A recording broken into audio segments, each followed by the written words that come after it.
Bonjour la famille, j'espère que vous allez bien. Aujourd'hui, on va parler d'un sujet qui va me pousser à vous dire de faire attention et d'être vigilant lorsque vous faites du télétravail.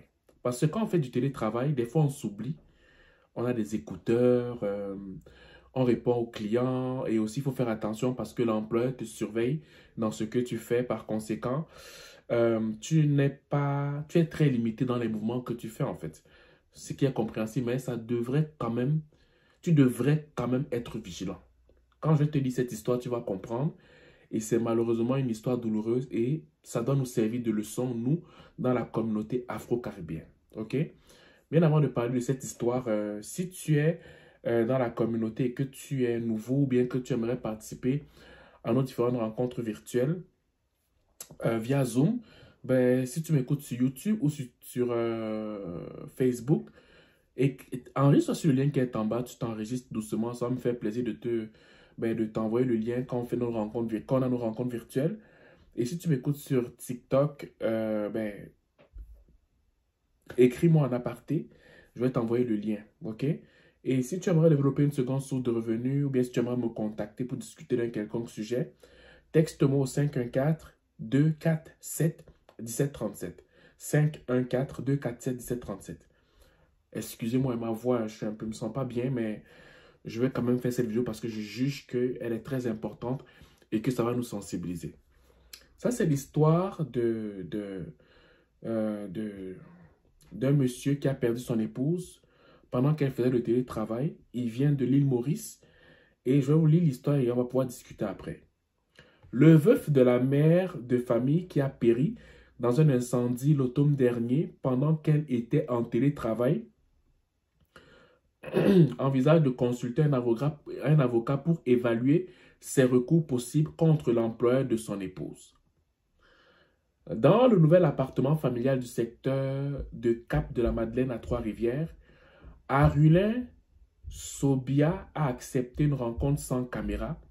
Il préfère se faire plus discret. Maintenant que les causes du décès de Natacha Sobia le 17 octobre dernier sont déterminées dans le rapport du coroner, Donald Nicole rendu public la semaine dernière. Pour ceux qui ne savent pas c'est quoi le coroner, c'est généralement des gens qui vont regarder une dépouille pour pouvoir donner vraiment la cause réelle du décès en fait. Ok? Voilà. Il y a des choses que je savais déjà, mais là, au moins, c'est plus clair. C'est officiel. Dit l'homme de 45 ans, ajoutant que le coroner l'avait contacté avant la publication du rapport. Le coroner a mis l'accent sur le casque d'écoute et le fait qu'elle n'a pas entendu.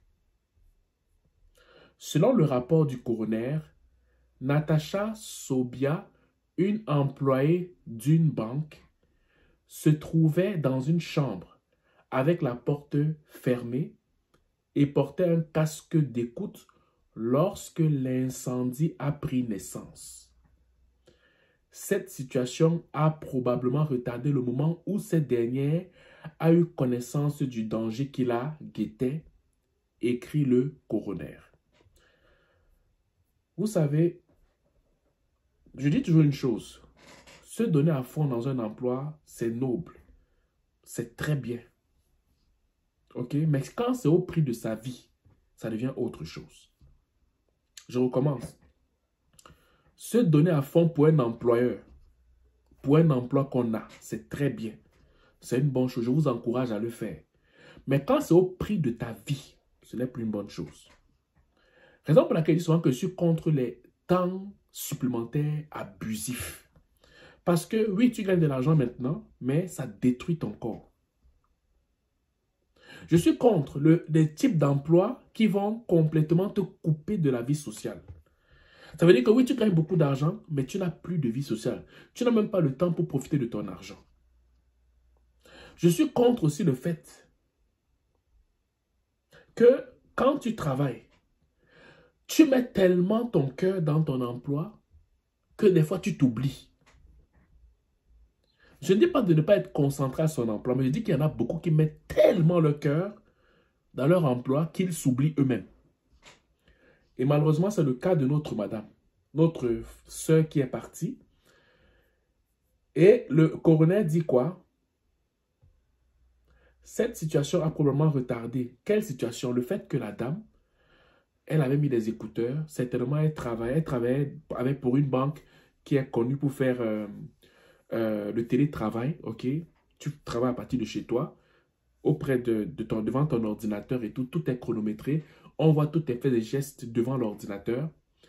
Et malheureusement, pendant qu'elle était en train de travailler, elle avait des écouteurs. Elle n'entendait pas le feu qui a pris. Ok? Elle n'a pas entendu les bruits. Selon le rapport, quand on lit un peu plus loin, on dit que elle n'est pas morte à cause des brûlures. Elle est morte parce qu'elle a beaucoup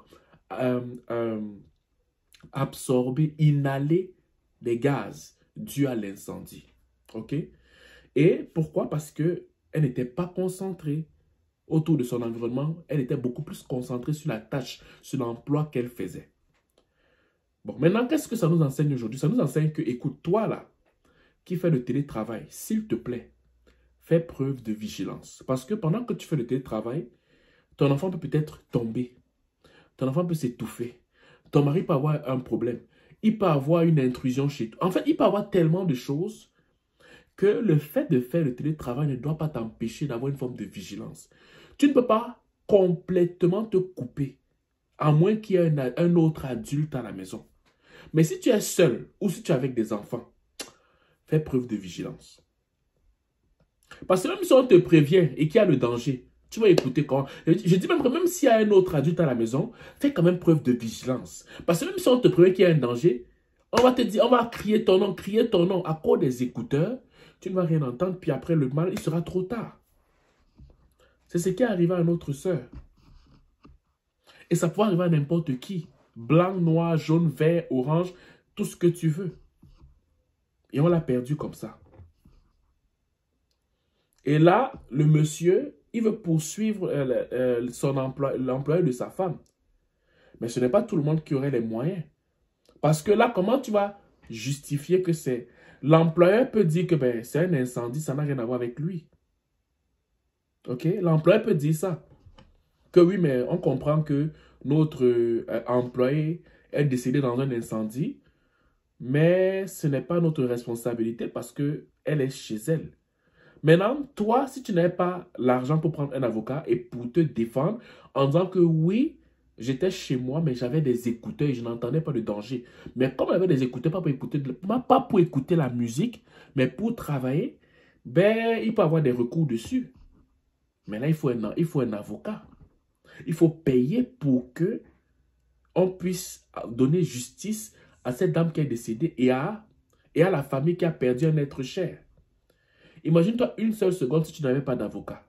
Déjà que même si tu sais que tu peux avoir gain de cause et qu'on peut rendre justice à quelqu'un que vous avez perdu, mais tu n'as pas les moyens pour te défendre.